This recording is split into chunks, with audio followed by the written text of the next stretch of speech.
Vocês estão prontos para receber a palavra de Deus? Então abra a sua Bíblia, por gentileza, na carta de Paulo aos Efésios, no capítulo 5, e eu quero ler com vocês do verso 28 até o 30. Eu vou ler na Nova Almeida atualizada. O texto sagrado diz: assim também o marido deve amar a sua esposa como ama o próprio corpo. Quem ama a esposa ama a si mesmo, porque ninguém jamais odiou seu próprio corpo. Ao contrário, o alimenta e cuida dele, como também Cristo faz com a igreja, porque somos membros do seu corpo. Um dia alguém me perguntou: pastor, de onde saiu esse título, cuidado do corpo? Eu falei: da Bíblia. E ele me olhou com a cara de: onde exatamente? Eu acabei lendo esse texto com ele. E eu lembro que no momento que eu passei a explicar, eu pensei: nós vamos ter que falar disso, é para todo mundo, não só para ele. O apóstolo Paulo, já no verso 22, ele começa a abordar a relação marido e mulher. Ele tanto fala da submissão que a esposa deve ao marido, como principalmente da responsabilidade que o marido tem, não só de amar a esposa, mas fazê-lo como Cristo amou a igreja, ou seja, amor sacrificial. Aliás, Cristo em todo o Novo Testamento é apresentado como o modelo, o padrão, o referencial que eu e você devemos reproduzir em todas as áreas. Na área do casamento não é diferente, mais uma vez isso é apresentado. No verso 28 ele retoma a ideia do marido amar a esposa, mas ele diz: o marido deve amar a esposa como ama o próprio corpo. Aqui nós temos um conceito bíblico, ressalte-se, de amor ao corpo. Não estamos falando apenas de amor próprio. Na sequência ele vai falar de amor próprio. Quem ama a esposa ama a si mesmo. O amor próprio é algo mais abrangente, onde Jesus diz: ame o seu próximo como ama a si mesmo, amor próprio. Mas amor pelo corpo é algo bem direcionado, e nós precisamos também entender isso. Depois de falar a respeito de amar o corpo, no verso 29, o apóstolo vai para o contraponto, para o contrapeso, o outro lado. Porque ninguém jamais odiou seu próprio corpo. De um lado, amor, do outro, o verbo odiar. Então ele diz: as pessoas amam e ninguém jamais odiou. Aí diz: pelo contrário. O que é o contrário de odiar? Era só ele voltar e repetir o verbo amar. Mas agora ele vai traduzir essa ação prática de amor. Ele diz: pelo contrário, o alimenta e cuida dele, como também Cristo faz com a igreja, porque nós somos os membros do seu corpo. Se ele não tivesse dito como Cristo faz com a igreja, a gente poderia dizer que o apóstolo estava só observando o comportamento humano. As pessoas amam o corpo, as pessoas não odeiam, a forma como elas amam é alimentar e cuidar dele. Mas isso não seria nenhuma diretriz prática para mim e para você. Mas quando ele diz como Cristo faz com a igreja, a conversa muda, e muda por completo. Porque se Cristo é o padrão, o modelo a ser reproduzido, e ele cuida do seu corpo, isso significa que não se espera de mim e de você outra coisa. 1 de João 2,6 diz: quem diz estar nele deve andar como ele também andou. 1 de Pedro 2,21 diz que ele nos deixou exemplo para que a gente siga os seus passos. Em 1 Coríntios 11,1 Paulo diz: sede meus imitadores como eu sou de Cristo. Filipenses 2,5 tende em vós o mesmo sentimento que houve também em Cristo Jesus. E eu nem vou ser exaustivo na lista de versículos, mas o padrão é claro: Cristo é um modelo a ser reproduzido, e ele cuida do seu corpo. Ah, pastor, mas está falando do corpo místico, espiritual, que é a igreja. Ok, isso não é diferente do que Jesus fez com o seu corpo nos dias do seu ministério terreno, corpo físico. A mesma Bíblia que registra que ele teve fome, registra também que ele se alimentava. Aliás, diga-se de passagem, da dieta do Mediterrâneo, considerada até hoje uma das mais saudáveis do mundo. A mesma Bíblia que pontua que Jesus teve sede, pontua não só que ele ingeria água, mas usava isso como uma alegoria, como uma ilustração nos seus ensinos, para falar de tudo aquilo que era vital no plano espiritual, do Espírito Santo à vida eterna. Isso nos mostra que não apenas ele, enquanto Criador, reconhece o quão essencial é a ingestão de água, mas que até os seus ouvintes tinham uma base comum de entendimento nisso. Não há ângulo que você avalie Jesus que ele não seja um modelo de cuidado do corpo físico. A mesma Bíblia que registra que ele teve sono e cansaço, registra que ele dormia e descansava. Ele não apenas dormia e descansava, ele exigia que os seus discípulos fizessem o mesmo. No Evangelho de Marcos, no capítulo 6, a Bíblia diz que Jesus envia os seus discípulos para pregar o Evangelho. Eles voltam com o relatório de um ministério tremendo, bombando.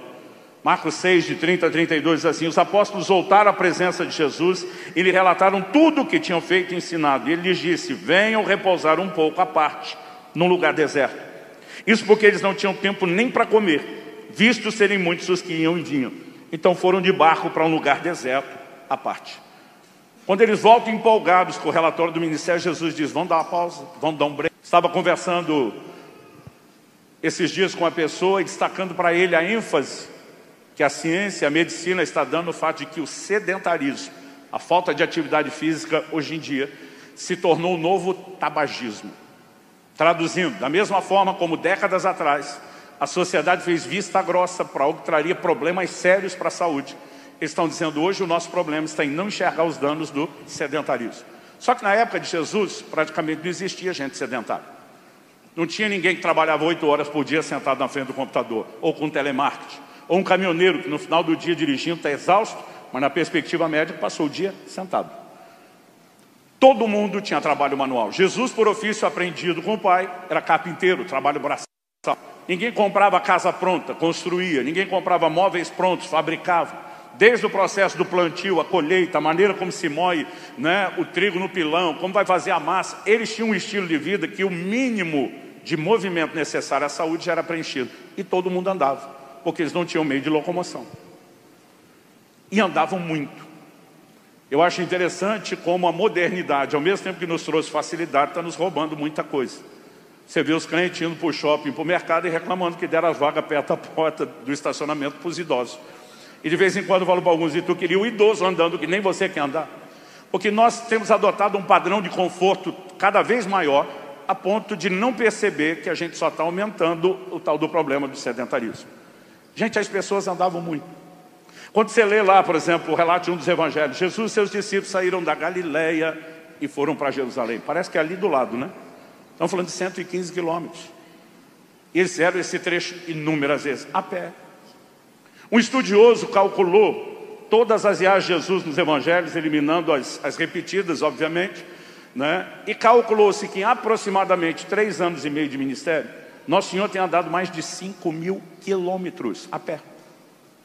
Um outro fez uma outra conta, baseado nos relatos, que não são todos, que dizem de onde ele saiu, aonde ele chegou e quanto tempo fizeram a média. Quanto Jesus caminhava por dia? Então, baseado nas informações, a média calculada foi 32 quilômetros por dia. Qual foi a última vez que você deu um rolê de 30 quilômetros? Esse dia alguém falou para mim, pastor, essa conta está supervalorizada, superfaturada. Eu falei, tá mesmo? Atos capítulo 10, o apóstolo Pedro está orando no telhado de uma casa em Jope e tem uma visão. Quando ele está tentando entender a visão, o Espírito Santo fala com ele, ei, alguns homens estão aí na porta. Vieram te procurar, vá com eles sem duvidar. Quem eram os homens? Os servos enviados por Cornélio, para quem o anjo apareceu e disse, manda chamar Pedro.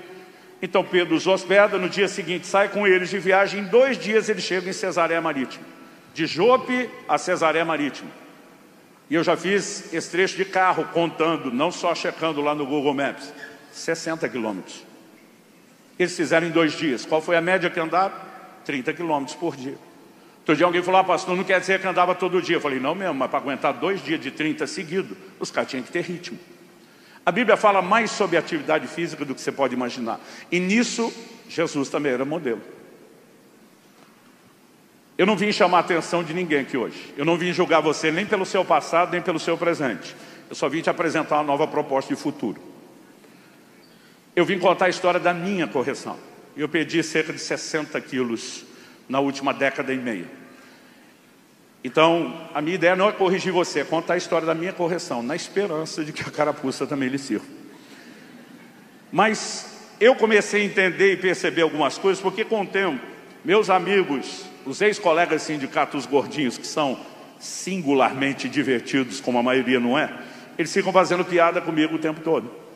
Encontrei um deles um dia desse, ele olhou para mim e falou, você traiu o movimento, você renegou a causa, você virou as costas para o sindicato, você desertou, debandou, mudou de lado, tudo que você puder imaginar, eu ouvi. Mas com todo respeito aos ex-colegas de sindicato, Jesus era magro. Mas magro assim, ó, fit estilo meu dedo minguinho. Magro profissional, não era magro amador. Pastor, como podemos afirmar isso? Primeiro, o estilo de vida da época. Não se tinha abundância, nem o exagero de comida que nós temos hoje.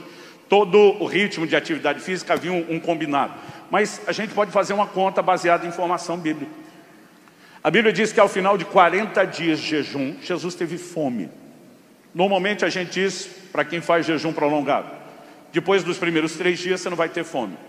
A vontade de comer pode durar um pouco mais. E a razão pela qual eu digo isso, e digo baseado numa prática que é muito intensa, é que depois de 3 dias sem comer, seu corpo vai entrar no modo de consumo de reserva de gordura. Então você trocou o alimento externo pelo interno. Então a maioria das pessoas que nunca passou os primeiros 3 dias, que podem ser terríveis, principalmente para quem não tem uma alimentação adequada, é dor de cabeça, é irritação, é vontade de matar alguém, é perda de foco, é falta de energia. Quem vence isso, sabe que depois disso você não tem fome. A vontade de comer pode durar uns 5 dias, ela é mais teimosa do que a fome. Mas depois você fica no estado de saciedade. Quando a Bíblia diz que Jesus teve fome, está dizendo que as reservas de gordura se acabaram. E por que eu estou dizendo que Jesus era magro? Eu já fiz 9 desses jejuns de 40 dias. Desses 9, 7 eu fiz com exercício físico intenso. Estou falando de uma queima calórica que variava de 4, às vezes até, em dia de exagero, 5.000 calorias de treino, até o 40º dia. O menor índice de gordura corporal que eu terminei foi 8,5%. Porque aqui tem reserva, meu amigo. Mas teve um rapaz da nossa igreja que me acompanhou em 2 desses jejuns, um líder nosso. E quando ele me disse que ia acompanhar no segundo, eu fiquei preocupado. Falei, você consultou com o doutor Aldo? Ele falou, sim. Aí eu liguei para o médico, falei, doutor, vai liberar fulano? Ele falou, por quê? Eu falei, ele é maior do que eu, está com 69 quilos, ele não recuperou peso do último. É aquele tipo de gente que você ora para não pecar por inveja, porque o cara não engorda nem tentando. Enquanto alguns de nós não estamos tentando e estamos conseguindo. Meu médico falou, Luciano, as pessoas têm mais reserva de gordura do que aparentam, mas fica tranquilo, eu vou monitorá-lo de perto. Para encurtar a história, Rafael terminou com perto de 3% de gordura corporal. Parecia fisiculturista em competição, aquela pele fininha, mas nem ele conseguiu esgotar. Foi nesse momento, chamei meu médico e falei, doutor, vamos fazer as contas? Ele falou, é isso mesmo que você pensou. Jesus tinha que ser mais magro que o Rafael. Todos os médicos que eu sentei, que estudam jejum, que acompanham pessoas de jejum, eles me interrompem antes de eu terminar o raciocínio e dizem, não tem outra explicação, não tem outra lógica. Ele tinha que ser muito magro. Não há ângulo ou perspectiva que você avalie Jesus em que ele não seja um modelo. Então só isso já deveria ser suficiente para fazer eu e você repensar como estamos tratando o corpo. Pastor, então nós já podemos levantar e ir embora? Não, nós vamos deixar isso bem dramático ainda. Mas o ponto de partida tem que ser o modelo de Jesus. Quem está entendendo? Então me permita rapidamente compartilhar. Aproximadamente janeiro de 2008, eu estava no auge da obesidade. Eu cheguei, meu recorde foram 153 quilos. E eu recebi a visita de uma pastora amiga nossa lá da Itália, que veio acompanhada de uma médica, uma discípula da igreja dela. Essa médica, apesar de italiana, falava bem o português. Quando ela me viu, ela regalou os olhos. Linguagem corporal fala muito. Mas ela não parou na corporal, ela mandou a verbal junto. Ela disse, pastor do céu, cada vez que eu lhe encontro, o senhor está maior do que da última vez. Ela falou, desculpa, eu sou médica, eu não consigo não falar. E já comecei, vamos até o fim. Ela me olha e disse, o senhor tem feito check-up? Para surpresa dela, que acho que esperava um sonoro, não. Eu falei, tenho. Ela me olha e pergunta, quando foi o último? Ela deve ter pensado, uns 3, 4 anos. Eu falei, faz 2 meses. Ela falou, e aí? Eu falei, e aí que está tudo bem. Eu falei, e aí que está tudo bem? Pensa na cara de descrédito. Quando ela fez cara que não acreditava, eu já disse para minha esposa, amor, pega os exames. Tipo, vamos estragar na cara dela. E quando minha esposa levantou para pegar o exame, ela, não precisa pegar exame nenhum. Eu falei, só está fazendo cara que não está acreditando. Ela falou, pastor, se põe no meu lugar. Difícil acreditar que está bem, mas sua palavra vale mais que exame. Não vou olhar exame. Quando eu senti que estava com crédito, ela só começou a perguntar o que ela não quis olhar. Como é que está o colesterol? Como é que estão os triglicéridos? Como é que está a pressão? Como é que está o açúcar no sangue? E à medida que eu fui dando os resultados que realmente estavam bons, ela olha para mim, ela pergunta, foi mesmo um cardiologista que conduziu o check-up? Eu falei, foi. Ela falou, estou curiosa para saber o que ele falou no final. Eu falei, estava com uma cara assim que nem a da senhora, que não está feliz. A linguagem corporal e verbal dele, ambas, eram hostis. Ele pega o resultado, o envelope com o resultado dos meus exames, joga aquilo na mesa com força. Eu lembro daquele envelope rodando na mesa, batendo no meu peito. Não que o papel vá machucar, mas ele queria demonstrar a indignação dele. E ele fala desse jeito comigo, digamos que o senhor tem mais sorte do que juízo. Não era para com um peso desse, está tudo bem. E dentro de mim eu estou resmungando, some de Deus. É nessa bobagem que eu vim bater hoje. Não falei isso para o médico, nem para a médica, mas aquela italiana me interrompeu. E ela solta uma frase, seria o início do processo. Ela falou, pastor, desculpa, eu vou discordar do seu médico. O senhor não está tendo sorte. O senhor só está ganhando tempo. E ela falou uma frase que nunca mais sairia da minha cabeça. Ela diz, o corpo é que nem cartão de crédito. Primeiro o senhor gasta, depois vem a fatura. Ela falou, e o senhor está gastando pra caramba, está arrebentando tudo quanto é limite do cartão. Ela falou, me ouça, essa conta vai chegar, e vai chegar alta dentro de mim, está amarrado em nome de Jesus. Como se você pudesse sair gastando o cartão e depois amarrar a chegada da fatura. Gálatas 6,7 fala do plano natural e espiritual, gente. Tudo quanto o homem semear, isso também ceifará. O que eu não sabia, que eu estava numa fase que os médicos chamam de health span, um intervalo de saúde. De perto dos 20 a perto dos 40, é a hora que você tem limite no cartão para gastar. Mas você não para pensar que a conta chega. Pensa no desafio, a gente convencer os mais novos sobre bons hábitos. Porque a maioria deles diz, nada a ver. Por que diz nada a ver? Porque eles não sentem que estão pagando nada, ainda. Um ano depois da conversa com a italiana, minha pressão disparou, eu tive que começar a controlar com medicamento. Eu pensei, foi a maldição da italiana. Tipo, a culpa é dela, não minha. Um ano depois da pressão alta, veio a diabetes, chegou com força. Eu, assustado, quando vi essas duas condições, falei, eu tenho que mudar. E naquele ano, então agora já estamos em 2010, eu perdi 27 quilos. Eu despenquei de 153 para 126. Alguém me perguntou, pastor, por que parou de emagrecer aos 126? Falei, porque a pressão normalizou, a diabetes sumiu. Malandramente eu parei, pensando no objetivo alcançado, voltei a ter saúde. Não parei de pensar na época que estava gastando menos o cartão, mas ainda estava. Levou uns 3 anos e meio para Deus realmente conseguir mexer comigo, me fazer entender o que eu vim compartilhar com vocês. Esse processo foi em 2011, 12, 13, eu mudaria mesmo a partir de 2014. Em 2013, eu brinco que foi o ano da conspiração divina. Foi uma pancadaria, eu apanhava de todo lado e não tinha mais regra. Valia dedo no olho, mordida, cotovelada. Vinha amigo, vinha desconhecido, vinha gente falar em nome de Deus, vinha gente só dar conselho. Mas eu tive 3 conversas, que elas foram as mais desconcertantes. Pelo menos as que mais me chacoalharam. Mas antes de falar delas, que me ajudaram muito, a primeira coisa que Deus teve que trabalhar em mim e ajudar a mudar a minha mentalidade é que normalmente antes de construir uma visão correta, às vezes a gente precisa que seja desconstruída uma visão errada. E o primeiro assunto que Deus mexeu comigo é o que hoje eu chamo de espiritualização exagerada.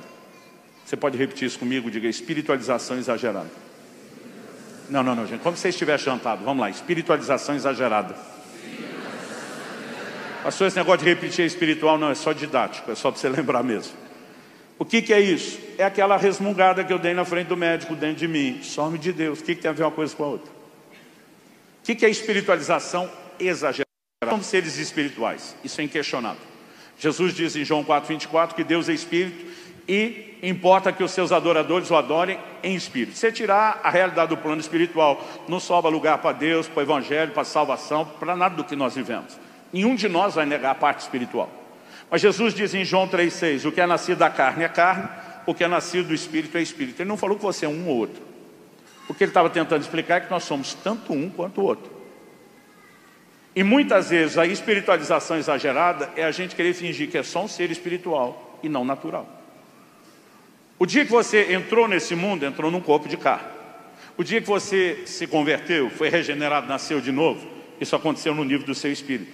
Mas esse espírito recriado, ele vive dentro dessa embalagem, o corpo. Que em 2 Coríntios 5,1, Paulo diz assim, se a casa terrestre deste nosso tabernáculo se desfizer, e se desfizer, ele vai falar de encontrar o Senhor. Porque sem qualidade de vida e de saúde nessa embalagem, seu espírito não vai ter muito tempo ou poder de influência na terra. E Deus precisou trabalhar muito forte comigo algumas dessas questões. E aí eu comecei a perceber na Bíblia, orientações são muito pragmáticas. 1 Timóteo 5,23. O apóstolo Paulo diz ao seu discípulo, não beba somente água, beba também um pouco de vinho, por causa das tuas frequentes enfermidades no estômago. Romanos 15,4 diz que tudo quanto foi escrito para nosso ensino foi escrito, até esse conselho. Qualquer comentário bíblico que você procurar, vai citar documentação antiga, registro da literatura antiga e dizer que a qualidade da água no lugar onde Timóteo estava não era boa. Isso só dá o diagnóstico. Eu quero concentrar na proposta de conserto. Paulo tem um ministério de curas e milagres como pouco, mas não diz para Timóteo, a hora que eu triscar a mão na sua testa, você vai ser curado. Ele ensina sobre fé e oração como poucos, mas ele não está mandando Timóteo resolver com oração. Em outras palavras, está dizendo, meu filho, se você pegar certos alimentos que o Criador fez, que tem elementos, propriedades terapêuticas, e calibrar a sua alimentação, problema resolvido. Um dia eu comentei isso, tentando mostrar que tem um lado prático nas Escrituras, e alguém me questionou em voz alta na primeira fila, você não crê que Deus cura? Eu falei, só exagera na espiritualização quem crê, gente. Quem não crê vai se garantir no natural. O problema é justamente de nós, o time que cremos. Eu não estou em absoluto negando o que Deus faz. Eu e minha esposa, esse ano, vamos completar quase 30 anos de casado. Então, perto de 29 anos atrás, quando fazíamos a primeira mudança, eu peguei uma caixa pesada demais para carregar. E peguei sozinho, porque o povo que veio me ajudar na mudança, eu não queria que pegasse, porque nela estavam as louças, as cerâmicas, que era o xodó da minha esposa. Sabe aqueles presentes que você ganha, fica guardando o portal de visita, que nunca aparece, você que mora na casa mal usa? Estava tudo naquela caixa. Quando eu comecei a carregar, eu vi que eu não ia aguentar a caixa. Não é só que eu não ia aguentar a distância, eu não consegui andar muitos passos. A caixa começou a escorregar, meus dedos começaram a abrir, não tinha força para segurar aquela caixa. E quando eu vi que eu mesmo ia derrubar o que eu não queria que ninguém quebrasse, eu dobrei de qualquer forma, rapidamente, para pôr no chão. Do jeito que eu dobrei, eu vi o estalo. Eu não consegui levantar mais. O resultado, 2 hérnias de disco, que passaram a pinçar instantaneamente meu nervo ciático. Eu fiquei 15 dias sem levantar da cama, implorando ao ortopedista que me atendeu, que era da igreja, que me desse morfina. Porque ele não atendeu, mas eu tentei. Com perto de um mês, eu estava andando com a perna assim. Eu puxava, arrastava ela com muita dificuldade, muita dor. E esse médico me disse, pastor, eu tenho que ser honesto contigo. Depois de rever todos os exames que o senhor fez e refez, de consultar todos os especialistas, eu tenho que te dar notícia. Nem cirurgia resolve o seu problema. A coisa foi mais séria do que você imagina. E ele me diz assim, a menos que você me apareça com uma das histórias, conta no púlpito, o senhor vai ter problema de mobilidade o resto da sua vida. Eu olhei para ele e falei, o senhor vai ter história, vai ser minha testemunha. 6 meses depois, eu estava completamente curado. Porque como diz Hebreus 13:8, Jesus Cristo é o mesmo ontem, hoje e o será para todo sempre. Não estamos negando que Ele cura. Vou fazer uma declaração inversa. Você está num ambiente onde o poder do Espírito Santo vai se manifestar, e eu tenho certeza que pessoas serão tocadas com cura nessa noite aqui. Eu não acho, eu tenho certeza. Nós estamos num ambiente de cura. Só no departamento coluna eu tive pelo menos mais 2, 3 no total. O primeiro problema foi um peso que eu peguei para carregar. O segundo e o terceiro era o peso que eu carregava no corpo que gerou o problema. Na terceira eu estava travado numa cama, chorando de dor, impossibilitado de levantar, pedindo misericórdia a Deus. Quando o poder de Deus se manifestou, eu fui curado. Eu estou ali emocionado, agradecendo. Eu ouço o Espírito Santo falar comigo. Eu não vou suspender para sempre as leis da natureza em seu favor. Eu entendi o ultimato. É como se Deus estivesse falando, tu está de brincadeira. Eu vivo te socorrendo e você não para de esculhambar seu corpo. Ele não falou que era a última, mas quando ele diz, eu não vou fazer para sempre, eu não queria pagar para ver quando é que ia parar. Então isso me assustou e me fez repensar essa espiritualização exagerada. Deuteronômio 22:8, a Bíblia diz, se você fizer uma casa com terraço, andar superior, construa um muro de proteção em volta. O Senhor diz, para que você não seja culpado do sangue se alguém cair de lá. Gente, a Bíblia está cheia de orientações práticas, mas Deus, o Senhor não guarda o seu povo quando eles estão em casa. Imagina Deus dizendo, não quer dizer que vocês não devam se guardar. O próprio Satanás diz para Jesus, por que é que você não pula do pináculo do templo? Está escrito, e ele vai citar uma porção do Salmo 91, ipsis literis, como está lá, aos seus anjos dará ordem a teu respeito para que te guardem em todos os teus caminhos, de maneira que você não tropece com seu pé em pedra. Jesus responde, também está escrito, não tentarás o Senhor teu Deus. Basicamente o que Jesus nos mostra é que quem explica a Bíblia é a própria Bíblia. Ele está dizendo, alto lá, Satanás, você citou uma porção de escritura, mas a aplicação que você está fazendo não condiz com o resto da Bíblia. A mesma escritura que diz que Deus oferece proteção, diz para não tentá-lo. Traduzindo, o fato de que Deus disponibilizou proteção por meio do ministério de assistência angelical não te dá o direito de pular do pináculo do templo, em cima de um prédio, de uma ponte ou viaduto. Isso significa tentar a Deus. E aí o crente, se você pensar bem, vive na área da saúde, mais ou menos nesse sofisma que Satanás apresentou. Mas Deus cura, Deus dá saúde. E muitos de nós adotamos um estilo de vida que está tentando a Deus. Paulo diz em Atos 27:21, naquele navio que está para naufragar na ilha de Malta, senhores, era preciso terem me ouvido e não partir de Creta para ouvir esse dano, evitar esse dano e prejuízo. Eu brinco que Paulo faz um dos papéis da esposa no casamento. Eu não sei aqui em Santa Catarina, mas lá no Paraná, quando a mulher dá um conselho, o marido não ouve, a chance da história terminar com ela dizendo, eu falei, eu te disse, é enorme. Minha mulher desenvolveu uma habilidade, ela é um doce de pessoa, minha mulher não briga. Então, dependendo do que acontece, ela olha para mim e sorri. Toda meiga, feliz. A boca dela não abre, ela está de boca fechada. Eu não sei como ela consegue, mas eu ouço a voz dela dentro da minha cabeça. Eu falei, eu te disse. E se eu vou falar alguma coisa, ela diz, estou falando nada. Eu falei, você está. Eu não sei como você consegue, mas você está. Você sabe que você está. Paulo está dizendo, se vocês tivessem ouvido, esse dano e prejuízo poderia ser evitado. Eu já vi gente pregando, aquele navio tinha que naufragar, porque o povo de Malta precisava ser evangelizado. Você acha que Deus não tem outra forma de evangelizar aquela aí? Paulo tem uma revelação antes dizendo, não é para viajar. Depois, quando ele tem outra revelação, que o anjo aparece para dizer ninguém vai morrer, ele diz, era para ter me ouvido. Se tivesse me ouvido, tinha evitado. Gente, tem muito dano e prejuízo que poderia ser evitado, inclusive na área da saúde. Paulo diz em 1 Coríntios 11:31, por essa causa é que há muitos fracos, doentes e muitos que já dormem entre vocês. O dorme ali não era o sono, ele está falando de morte prematura. Ah, pastor, mas era a divina e soberana vontade do Deus eterno. É mesmo? Porque no verso seguinte ele diz, se nós nos julgássemos a nós mesmos, não seríamos julgados. Basicamente ele está dizendo, se muitos tivessem mudado o estilo de vida e o comportamento em questões naturais e na quebra de princípios espirituais, não estaria vivendo isso. Meu amigo, deixa eu dizer algo, o reino de Deus é construído de princípios que Ele estabeleceu. Todo princípio que você quebra vai quebrar você, é uma questão de tempo. Qual a razão pela qual o profeta Jeremias anuncia 70 anos de cativeiro? A Bíblia diz que a terra cobrou seus sábados.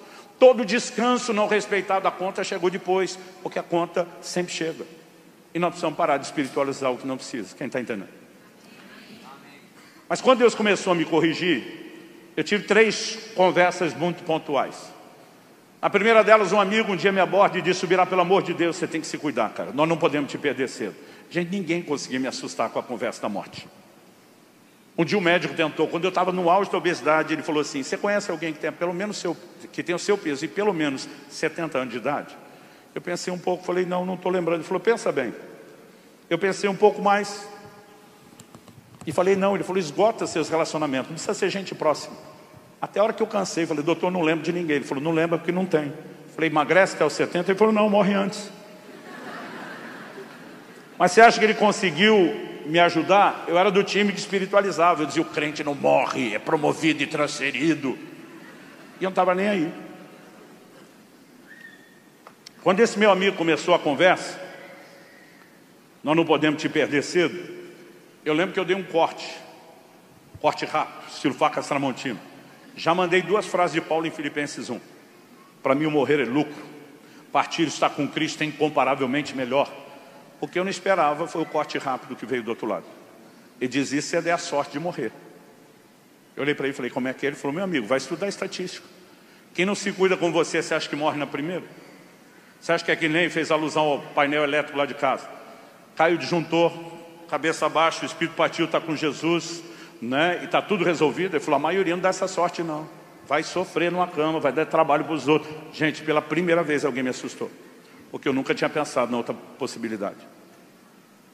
Mas depois de ter me dado o choque, ele mandou a segunda. Falou, além de que é de uma covardia sem tamanho essa sua declaração. E o miserável ainda me remedou. Pai, que está com Cristo incomparavelmente melhor. Ele olhou para mim e falou, melhor para quem? Ele falou, só para tu, seu egoísta, seu covarde.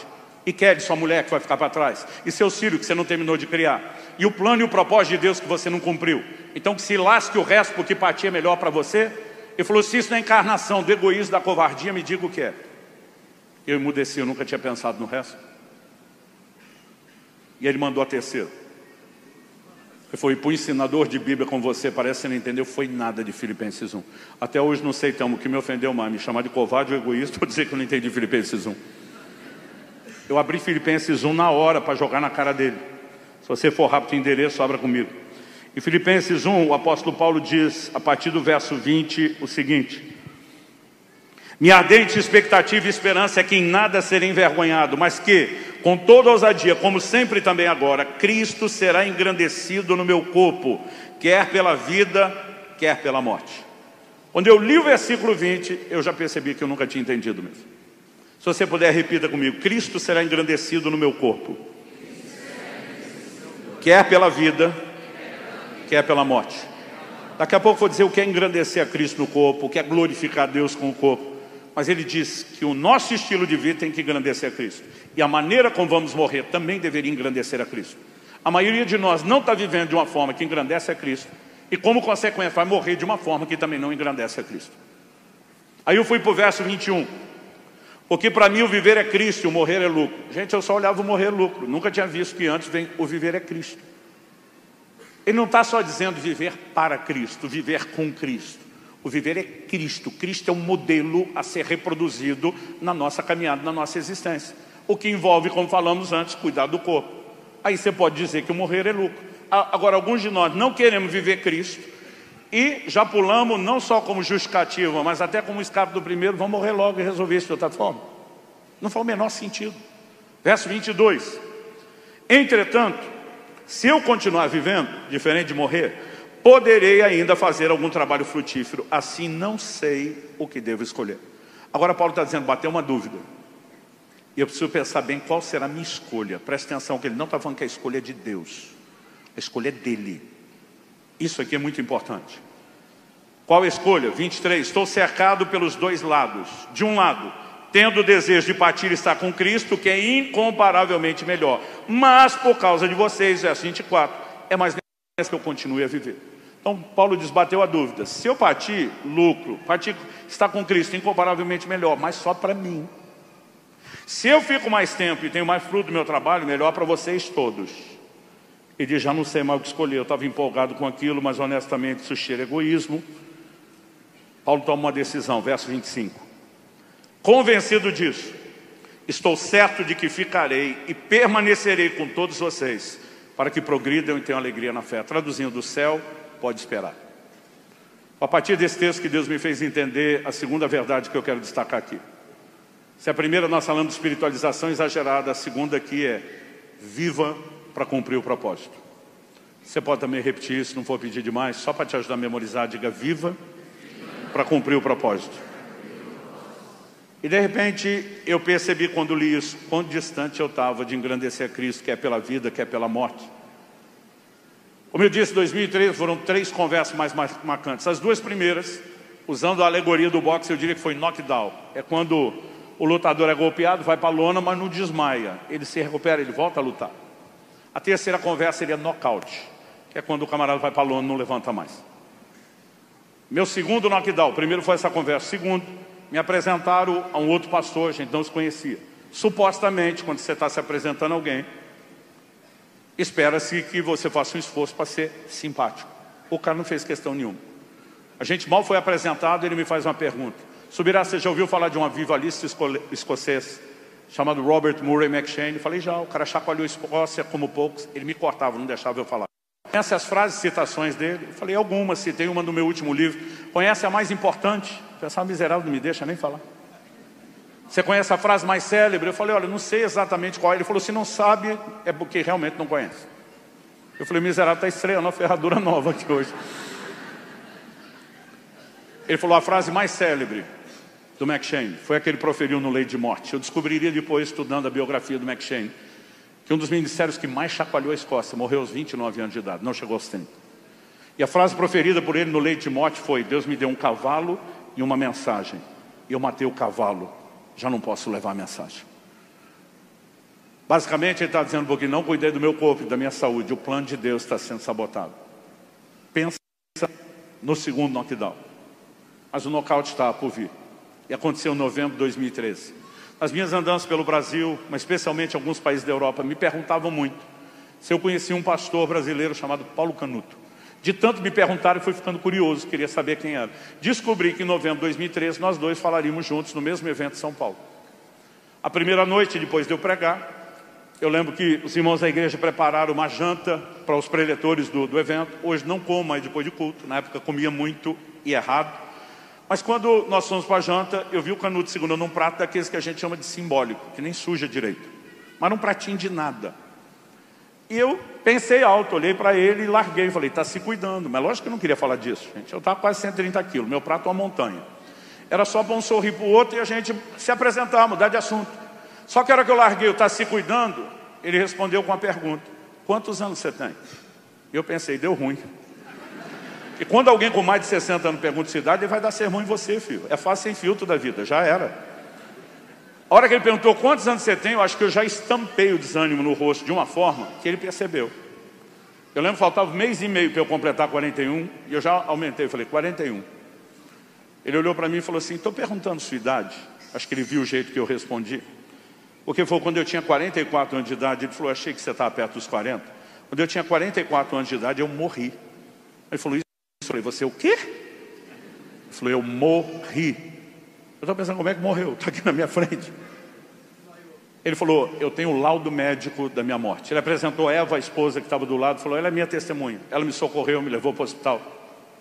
Eu comecei a fazer um monte de perguntas, porque não é todo dia que você conversa com alguém que já morreu. Já conversei com vários, eu faço muita pergunta.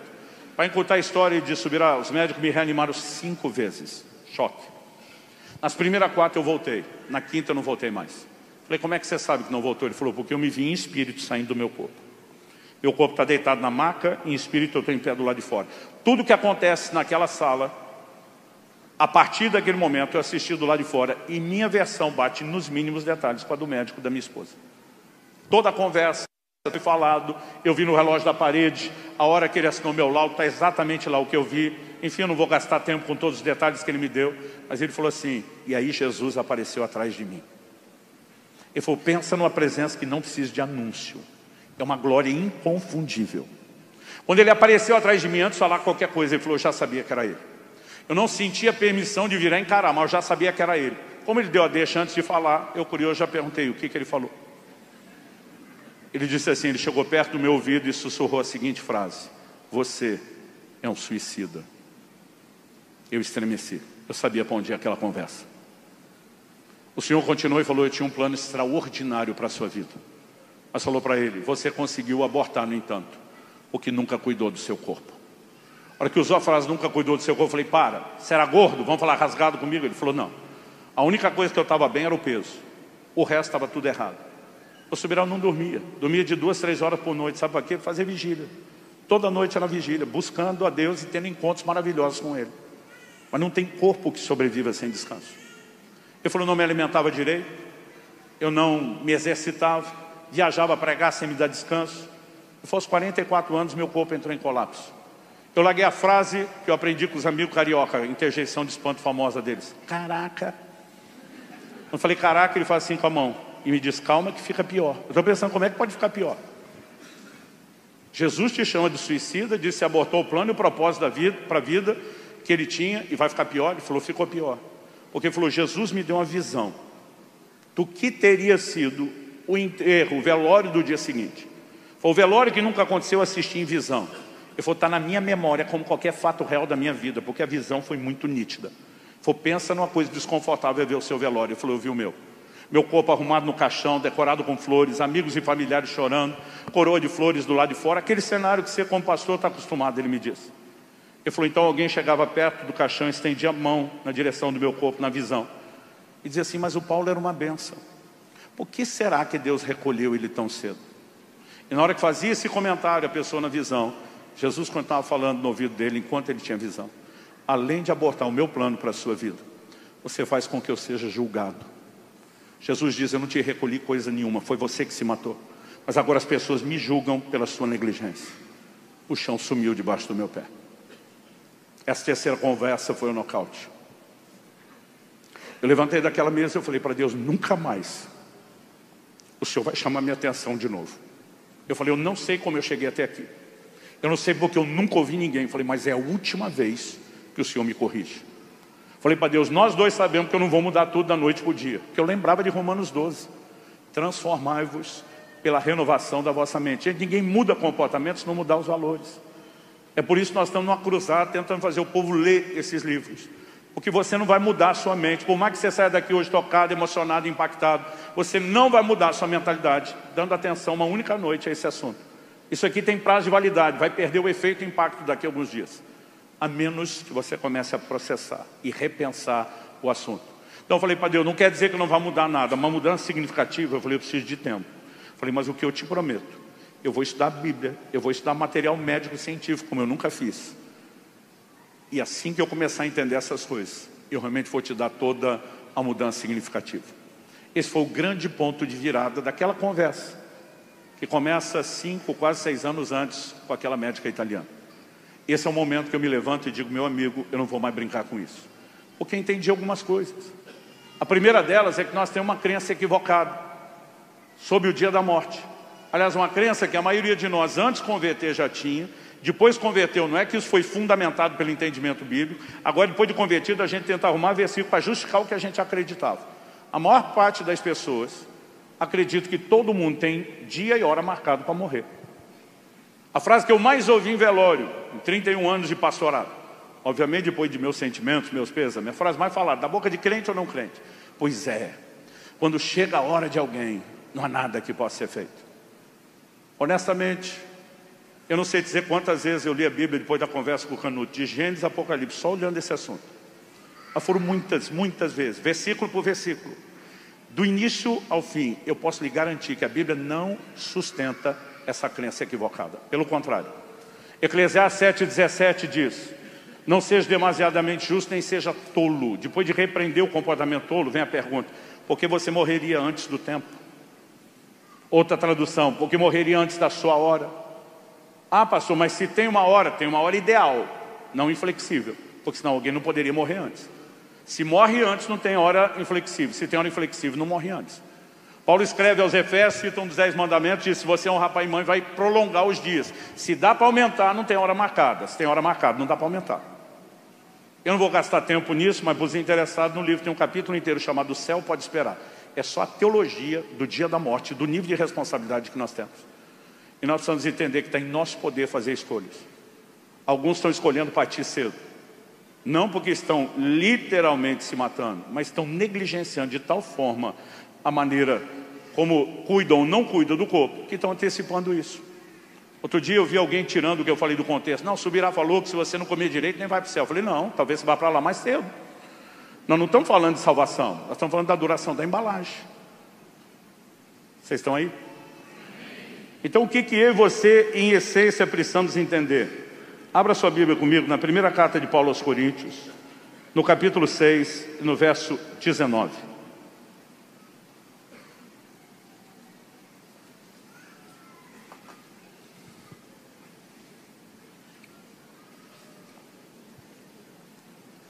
O apóstolo faz uma pergunta que eu tomei a liberdade de classificar como retórica e sarcástica. Será que vocês não sabem que o corpo de vocês é santuário do Espírito Santo que está em vocês? Que vocês receberam de Deus e que vocês não pertencem a vocês mesmos? Pastor, por que chamar de retórica e sarcástica? Porque Paulo sabia, que os coríntios sabiam que o corpo era templo do Espírito Santo. Pastor Luciano, como é que o senhor sabe que Paulo sabia que os coríntios sabiam que o corpo era templo do Espírito Santo? Porque ele já falou isso na mesma epístola, gente. 1 Coríntios 3,16, ele diz que o corpo é o templo do Espírito Santo. O verso 17 diz: se alguém o destruir, Deus o destruirá. Traduzindo, nenhum de nós tem direito de esculhambar o corpo ou acreditar que não vai ter prestação de contas. Só que agora, além de perguntar o que era óbvio, ele pergunta: vocês não sabem que vocês não sois de vós mesmos? Não pertencem a vocês mesmos? E aí, depois de fazer a pergunta, ele entra com uma conjunção explicativa, a palavra porquê. Falar porque é uma palavra de ligação entre um raciocínio que está sendo construído e a conclusão a que se chega. E no verso 20 ele diz: porque vocês foram comprados por preço. Agora, pois, glorifiquem a Deus no corpo de vocês. Em primeiro lugar, nós precisamos entender o que é redenção, gente. A obra de Jesus na cruz não foi só um ato de perdão. Efésios 1,7 diz que nele nós temos a redenção. Se Paulo está usando a alegoria da redenção, para você entender a aplicação, você tem que entender o que é redenção. Redenção era parte da lei de Moisés no Antigo Testamento. Era literalmente uma transação comercial, o resgate de uma propriedade. E o que a Bíblia está enfatizando é que na cruz Jesus nos comprou. O apóstolo Pedro escreve e diz: não foi com prata ou ouro que vocês foram resgatados da vossa vã maneira de viver, que por tradição herdaste dos pais, mas com precioso sangue de um cordeiro sem defeito, conhecido na verdade antes da fundação do mundo e agora manifesto por amor de vós. Adoração que João contempla em Apocalipse 5,9, cantava um cântico novo, dizendo: digno ao cordeiro de abrir o livro com seus selos, porque foste morto e com seu sangue compraste para Deus homens de toda raça, tribo, língua, povo e nação. Se você entender o que é redenção, que é um ato de compra, você tem que entender a consequência. Ela faz de Deus o dono e faz de nós a propriedade. 1 de Pedro 2,9, vocês são propriedade exclusiva de Deus. Se você entende redenção e a consequência faz de Deus o dono, você é a propriedade, você tem que entender a resposta prática a ser dada a isso, que na teologia nós chamamos de mordomia cristã. O que é mordomia? Gerência. Em todas as parábolas que Jesus fala de mordomia, ele fala de algo sendo entregue a alguém que que não é o dono daquilo, mas que vai prestar conta ao dono depois. O pouco que a gente fala de mordomia cristã na igreja, o pouco, é na área de finanças. Mas vale para tudo. Salmo 127 diz que os filhos são herança do Senhor. A palavra traduzida herança é propriedade. Ou seja, os filhos não são nossos, são dele. Um dia nós vamos prestar conta a Deus sobre como criamos os filhos que ele nos permitiu criar. E deixa eu te dizer algo, o corpo não é seu. E você não tem direito de fazer o que quer. A Bíblia está dizendo, você não é seu dono. Quando eu era pequeno e a gente queria enfrentar pai ou mãe em alguma decisão, dizer, quem você pensa é, você não é dono nem do seu nariz. Eu vim te dizer hoje o que meus pais diziam, você não é dono nem do seu nariz. Você não é seu dono, você foi comprado. E aí o texto diz, então glorifique a Deus com o seu corpo. O que é glorificar a Deus com o corpo? Ah, pastor, certeza que é a dança no louvor e adoração. Não é esse o contexto. Embora isso possa ser uma parte, nem de longe é o que Paulo está trabalhando. Qual o contexto? 1 Coríntios 6, 18. Eu li o 19 e o 20. 18 diz, fujam da imoralidade sexual. Qualquer outro pecado que uma pessoa cometer é fora do corpo. Mas aquele que pratica imoralidade sexual peca contra o próprio corpo. Então, se você olhar os capítulos anteriores, Paulo diz, o corpo não é para a imoralidade, é para o Senhor. Então você tem que usar o corpo de acordo com o propósito do Criador e Redentor do corpo. Então você não tem direito de pegar esse corpo e jogar na lama da imoralidade. Porque o corpo não é seu e o dono não criou e nem projetou o uso do corpo para isso. Gente, não é difícil de entender isso. Eu entendi isso aos 15 anos de idade. Recém-batizado do Espírito Santo, meu coração pegando fogo. Eu ali adolescente lendo esse texto. Isso entrou no meu coração de tal forma que eu fiz a Deus uma promessa. Falei para Deus, nunca esse corpo vai conhecer imoralidade. Eu vou te honrar. E cumpri minha promessa uma vida inteira. Mas aos 41 anos de idade, depois da conversa com o Canuto, eu começo a me perguntar, é só isso? E com a palavra só, não estou desmerecendo a importância de fugir da imoralidade. Falando só no sentido de exclusividade e aplicação. Glorificar a Deus com o corpo é só isso? E eu volto para 1 Coríntios 6 e eu percebo que antes de Paulo falar no versos 8 de moralidade, no 13 ele está falando de alimentação. O estômago é para os alimentos para o estômago. O que me fez questionar, então isso também não se aplica na lógica final de glorificar a Deus com o corpo? E não só a gente pode responder que sim pelas regras de interpretação bíblica, mas em 1 Coríntios, capítulo 10, verso 31, a Escritura diz, portanto, quer comais, quer bebais, ou façais outra coisa qualquer, fazei tudo para a glória de Deus. Se você puder, repita comigo, fazer tudo para a glória de Deus. Agora, o tudo é qualquer coisa, mas começando de comer e beber. E eu descubro chocado aos 41 anos de idade que eu nunca comi ou bebi para a glória de Deus. Pelo contrário, era uma desonra. O primeiro choque que eu tive foi entender que a alimentação não está relacionada só com a saúde, mas com a vida espiritual. Qual foi a primeira área de tentação e queda lá no Éden? Comida. Porque Esaú vendeu o direito de primogenitura por um prato de comida. Números 11 fala que aquela geração que Deus tira da escravidão do Egito com mão forte, sinais e prodígios, milagres, ficou com saudade de voltar para lá, por causa do quê? Da comida. Qual foi a primeira área de tentação de Satanás para Jesus no deserto? Transforma as pedras em pães. Ah, pastor Luciano, mas Cristo, o último Adão, não cedeu, ponto para ele. Ao diabo atacar na mesma área e remete à máxima do futebol. O time está ganhando, não mexe. A estratégia está funcionando, para que mudar? Eu era ainda garoto, eu lembro da minha mãe voltando indignado do médico, porque o médico que não era crente deu sermão nela, a mulher do pastor. Falou, vocês crentes não fumem e não bebem, mas come que é um negócio. Gente, eu descobri andando no Brasil todo falar do assunto. O pessoal me fala em quase todos os estados que essa experiência está sendo vivida em todo lugar. Quando eles vão contratar um buffet de festa para fornecer comida para alguma festa, e o povo descobre que é festa de crente, cobra mais. Porque eles falam, vocês dão prejuízo, vocês não dão lucro não. Você ficaria assustado ao constatar e descobrir que tem mais gente morrendo no mundo pelo excesso da comida do que pela fome. Isso é um escândalo, mas é verdade. Nós vamos ter que mudar. A primeira coisa que eu tive que mudar foi a quantidade de comida. E o primeiro texto que Deus me fez descobrir, que parece que eu li a Bíblia e nunca enxergava, Eclesiastes 10, 17. Feliz é você, ó terra, cujo rei é filho de nobres, cujos príncipes se sentam à mesa a seu tempo, não toda hora, para refazer as forças, nutrição inteligente, e não para se banquetear. A doutrina bíblica, comida não é só fonte de nutrição, ela também é deleite. Senão Deus não tinha nos dado paladar, e alguns de nós temos superpoderes no paladar. A Bíblia nos fala de agradecer a Deus não só antes de comer. Você sabia que a Bíblia também fala de louvar depois? Deuteronômio 10:8. Vocês comerão, se fartarão, louvarão o nome do Senhor, seu Deus. Eu estou louvando Deus até agora pelo almoço. É o tipo de coisa assim que eu agradeço antes, durante, depois. O que a gente não pode é toda a refeição ser banquete. Tem gente que acorda, o café da manhã é um banquete, o lanche do meio da manhã é um banquete, o almoço é outro banquete, o lanche da tarde é outro banquete, a janta é um banquete, a cena de dormir é outro banquete, a conta não fecha. Nós temos uma epidemia mundial de algo que a OMS, a Organização Mundial da Saúde, classifica como doença. Obesidade é doença. É difícil os médicos estarem unânimes de acordo com alguma declaração da OMS, mas essa ninguém discorda. Não é uma doença de faltas, ela é bem mais uma doença de excessos, de resistência. E os problemas vão se acumulando. Eu demorei para entender isso. Quando o povo pegava no meu pé, achava que estava preocupado com a estética e não com a saúde. Um dia eu estou lendo 1 Timóteo 5,16, que fala sobre quais viúvas a igreja iria ou não sustentar. E Paulo termina dizendo assim, para que a igreja não fique sobrecarregada. Então as viúvas tinham familiares, a família ia cuidar. E a igreja, enquanto família da fé, só ia cuidar das que não tinham. Por um motivo simples. Quando eu estava lendo isso, o Espírito Santo falou comigo, nenhuma sobrecarga é sábia. E eu lembro que eu pensei, uau. Só que achei que ele ia falar comigo alguma coisa da igreja, do ministério. Na hora o Espírito Santo falou, nem só sobrecarga de peso é sábio. Eu não sei como eu nunca entendi isso antes. Mas de repente meus olhos se abriram. E eu entendi, peraí, você vai construir um prédio, uma estrutura de andares e peso maior do que o alicerce pode suportar. O que é que vai acontecer com o prédio? Vai desmoronar. É por isso que engenheiros calculam meticulosamente carga e sobrecarga, porque nenhuma sobrecarga é sábia.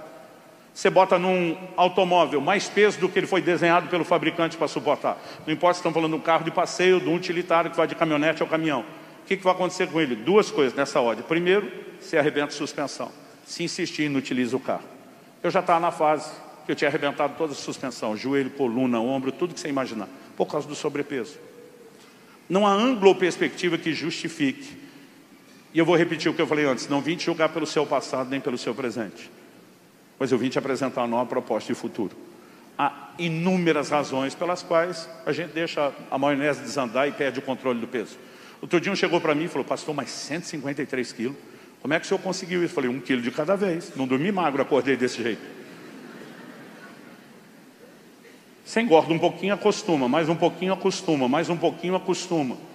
E como eu estava na fase do Health Span, a conta não estava chegando, ninguém me convencia de que não estava bem. Até que deixou de ficar bem. Um dia eu fiz um exame do coração.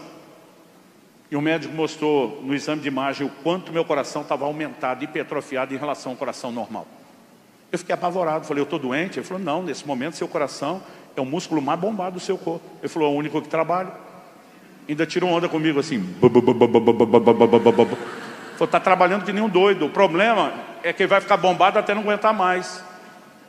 A maioria dos obesos de longo prazo, gente, não importa o tanto de obesidade. É lógico que o tanto afeta o tempo. Mas vão ter problema de insuficiência cardíaca. Nós não podemos brincar com isso. Os hormônios viram uma bagunça. Insulina é a primeira delas. Por isso que obesidade e diabetes estão relacionadas. Eu tive que mudar. Mas pastor, foi só a quantidade? Não, comecei pela quantidade. Mas depois Deus começou a me fazer entender que nós temos que prestar atenção na qualidade dos alimentos.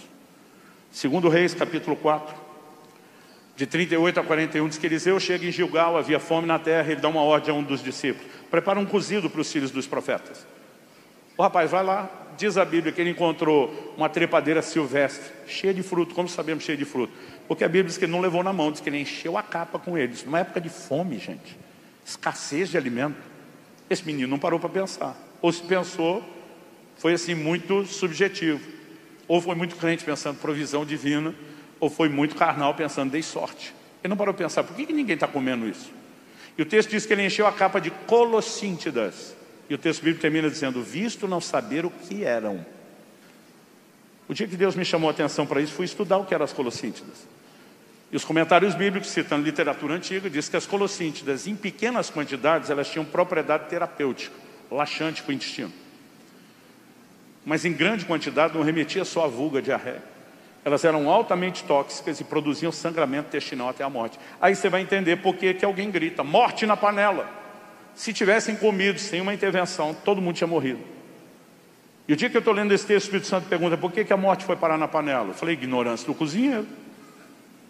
Botou veneno lá, sem saber. E na hora o Espírito Santo me perguntou: e quanto à ignorância de vocês? Não está botando hoje morte na panela, no prato e no corpo de vocês? E eu emudeci, falei para Deus: não vou nem tentar responder, porque eu mesmo sou tão ignorante que eu não sei. Oséias 4,6 diz: meu povo perece porque lhe falta conhecimento. Eu falei para Deus: mas eu vou estudar nutrição como eu nunca fiz na vida. Gente, é assustador parar para pensar que a maioria de nós não come alimento. A gente vive de produto alimentício. E há uma diferença enorme entre uma coisa e outra. Lembra da história do Canuto que eu contei antes? Eu parei na hora de falar a minha promessa para Deus. Mas deixa eu terminar a história dele. Ele disse que na hora que teve a visão do velório, o Senhor terminou de falar aquilo. Ele usou a lógica e falou: Senhor, se eu não fui a lugar nenhum, não fui para o céu, para lugar nenhum, ainda estou aqui. O Senhor está me mostrando e falando essas coisas. Ele perguntou: vou ter uma oportunidade? Jesus disse: vai. Ele falou assim: eu prometo me cuidar. Por que ele me contou essa história? Porque quando eu apontei para o prato e falei: está se cuidando, ele quis que eu soubesse que era uma promessa que ele fez para o próprio Jesus. Jesus falou para ele: eu sei que você vai cumprir a promessa. Isso não significa, no entanto, que você não vai colher o que plantou. Ele falou: você ainda vai sofrer no hospital e na mão dos médicos. Sua recuperação vai ser lenta. Isso terá um poder didático enorme para te ensinar a cumprir a promessa que você está me fazendo. Mas na hora dele voltar para o corpo, Jesus deu o que eu chamo brincando de o último santo, hashtag fica a dica. Jesus falou para ele: priorize o alimento que eu criei, não o que o homem faz. Foi só depois desse comentário que eu fui reparar textos bíblicos, como 1 Timóteo 4,4. Pois tudo que Deus criou é para ser recebido com ações de graças. É abençoado e santificado pela oração e pela palavra. A maior definição de alimento é o que Deus criou. Meu médico disse que a gente tem que desembalar menos e descascar mais. A maioria de nós não tem noção de quanto aditivo químico consome, gente. Corante, conservante, saborizante, aromatizante. Além de toda a lista dos antes, a indústria alimentícia está apostando alto nos realçadores de sabor. Seu corpo não sabe o que faz com tanto derivado de petróleo que você encontra naquilo que você come. Nós nunca tivemos tanto problema na tireoide como temos nos últimos anos e décadas. Por quê? Porque seu corpo, nessa confusão dos derivados de petróleo, não sabendo quem, interpreta como se fossem hormônios. Hormônios são lipossolúveis, armazenados e dissolvidos em gordura. E o que não falta no corpo da gente é gordura. Nós estamos criando uma bagunça. As doenças autoimunes dobram no mundo a cada 5 anos. Dobram a cada 5 anos. Não me diga que é só o poder diagnóstico. Todos os cientistas da longevidade hoje são unânimes. Se nós não voltarmos a comer como os avós e bisavós da gente, nós vamos se arruinar muito depressa. E a coisa está andando mais rápido do que você imagina. Eu estava lendo o material de um dos maiores neurologistas do mundo. Esse camarada estava dizendo que nós estamos dizendo não só de Alzheimer, mas de outras demências de idosos e autismo de crianças como nunca antes. Ele falava assim: isso é só a ponta do iceberg. O que está vindo por aí será assustadoramente devastador. Ele diz: os maiores causadores, açúcar e glúten. O Alzheimer já está sendo chamado pelos médicos da área de diabetes tipo 3. Gente, não faz sentido o alto consumo que nós temos de açúcar. Existem poucos alimentos tão pobres em nutrição e tão carregados de malefício para o corpo como o açúcar industrializado. E nós comemos muito. Quando Jesus queria um doce, passava na figueira e pegava um figo, saía comendo. Hoje nós adotamos a necessidade da glicose e a gente adapta e muda isso sem ter noção do que estamos fazendo. O que nós temos de diabetes? Antigamente a preocupação era só cáries e diabetes com açúcar. Hoje, cada dia que passa se descobre mais áreas de malefício. Por exemplo, seu intestino, ele produz mais hormônio do que seu próprio cérebro. É o órgão principal para garantir sua imunidade.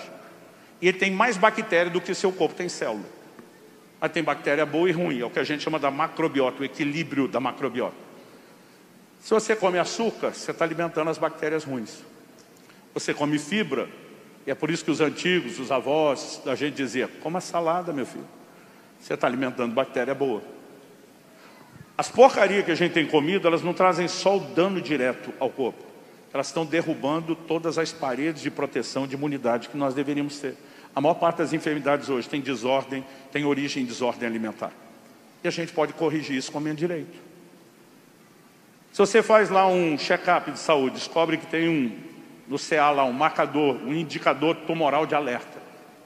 E o médico percebeu, tem sinal de tumor no corpo. Próximo passo, exame de imagem.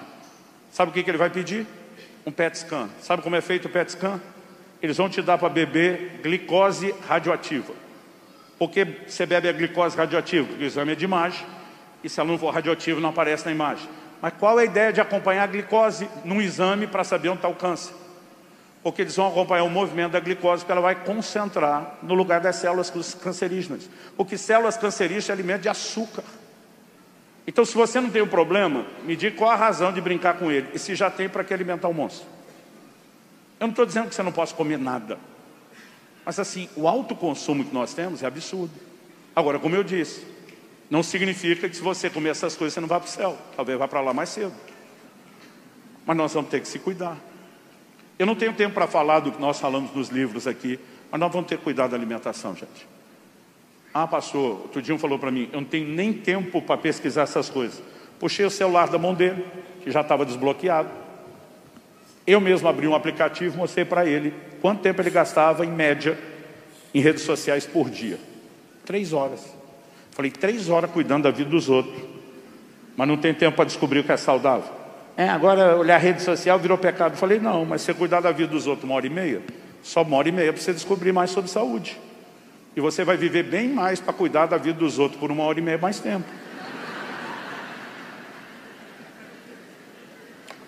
As pessoas levam tudo só por pecado. Não é pecado, estamos falando de inteligência.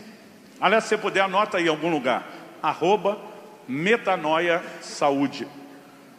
As redes sociais, que incluem Instagram e YouTube, do Ministério Doutoral de Márcio, sua esposa Cristiana. Você vai encontrar muito material educativo, instrutivo nessa área de saúde. Desde alimentação, exercícios, explicações, assim, sobre tudo que você imaginar, de graça. Não precisa gastar um tostão. Você também pode anotar aí, metanoiasaude.com.br.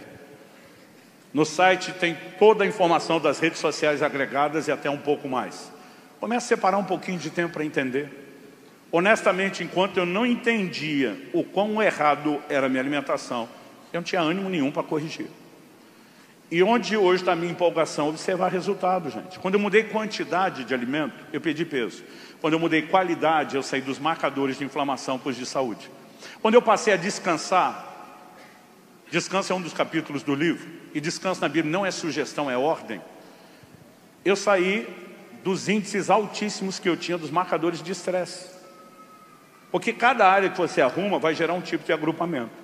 Quando eu comecei a me exercitar, e foi a última coisa que eu arrumei na minha vida, faz 4 anos apenas que eu estou me exercitando, eu alcancei melhores de saúde que eu não tinha antes. Há 1 ano atrás, quando lançamos os livros, eu estava voltando de um jejum prolongado, e meu médico, eu comentei hoje de manhã, o pessoal que me vira ao avesso. São cerca de 60 a 70 tipos de exame de sangue diferentes, fora os demais, que a gente faz antes e depois do exame. Como eu tinha que fazer uma bateria de exame muito completa e minuciosa, ele me chamou e falou, olha, não vamos avaliar só o resultado de agora. Eu estou te mapeando há 10 anos, já faz 11 que ele me acompanha, na época era 10. E ele foi mostrando a evolução, olha isso aqui, quando você mudou a quantidade de peso, de comida, perdeu peso. Quando mudou a qualidade, saiu dos marcadores de inflamação. Quando passou a dormir, isso. Quando implementou cultura de jejum, saiu de resistência insulínica. Ele vai passo a passo. Mas ele falou, você tem um grupo de melhoras, só está presente há 3 anos. Eu fui até 3 anos atrás, dos 10, você ainda tinha gatilhos de derrame e infarto armados. Por mais que viesse melhorando a saúde. E ele mostrou um resultado, tudo vermelho. Falou, isso aqui é a sua avaliação. Olha você hoje, tudo verde. Você está completamente blindado no seu sistema cardiovascular. Ele falou, eu nem te peguei no auge, te peguei na fase 2, lá dos 126 quilos. Aí ele falou, olha isso aqui, você perdeu 35 quilos de gordura corporal. Olha quantos quilos de massa muscular você ganhou. Mas ele mostrou um resultado que eu achei impressionante. Eu nem sabia que tinha exame para isso, nem que ele fazia comigo. Ele falou, olha a melhora da elasticidade das suas artérias, em especial a aorta. Eu falei, isso é mensurável? Ele falou, e muito. Ele falou, hoje não tem a menor chance de você ter um AVC, ter nenhum problema cardiovascular. Ele viu que eu fiquei quieto, pensativo. Ele falou, o que foi? Eu falei, o senhor tem certeza que exercício? Ele falou, Luciano, isso é ciência. Onde se muda o comportamento, você mudou, você tem os resultados que nós estamos averiguando. Eu ainda continuava quieto e pensativo. Ele falou, está tudo bem. Eu falei, doutor, meu pai morreu aos 63 anos de idade, homem de Deus. dissecção da horta. Eu falei, o senhor está me dizendo que se o velhinho malhasse metade do que eu malho hoje, ele poderia estar hoje vivo, cuidando dos bisnetos? Ele falou, não vou responder só como médico, vou falar um pouco como pastor. Salvo algum mistério divino, muito provavelmente. Mas ele olha para mim e fala, para ter morrido de dissecção da horta, nunca levou a sério a pressão alta, acertou em cheio, e provavelmente era do time do futebolzinho de uma vez por semana. Quando ele falou disso, também acertou em cheio. Falei, qual é o problema do futebol de uma vez por semana, doutor? Nós somos anti-sedentarismo. Ele falou, pois é, mas um único dia de futebol por semana não dá condicionamento físico, dá uma falsa sensação. E os homens vão para o esporte de competição, medir força e testosterona. Corre botando o coração no limite, achando que estão bem e não estão. Foi o futebol de uma vez por semana, está matando mais gente do que a gente imagina. Pastor, o senhor quer acabar com o futebolzinho de uma vez por semana? Não. Quero que você faça alguma coisa a mais para jogar uma vez por semana mais tempo. Mas não pode fazer só isso. Muito dano e prejuízo desnecessário, gente. Eu estou com 52 anos, mas eu comecei cedo no ministério. A maioria dos meus colegas de ministério estão de 60 a 70. Eu não estou gostando da forma como a maioria está terminando. Eu me recuso a terminar dessa forma. Aliás, minha vida mudou drasticamente nos últimos anos. Você lembra de quando Caleb chega para Josué e diz, eu quero aquele monte de herança? Eu fico imaginando a cara do Josué, olhando para o Caleb, 85 anos de idade, dizendo, tu quer briga ainda? Ainda quer guerra? O que o Caleb respondeu? Minha força para guerrear a mesma de 45 anos atrás. Hoje em dia a ciência faz a distinção entre idade cronológica, sua data de nascimento, e biológica, o seu estado por dentro. O que ele está dizendo é a idade cronológica 85, biológica 40, filho. Hoje em dia nós estamos mudando. O cara chega com 40 na cronológica, com 85 de biológica.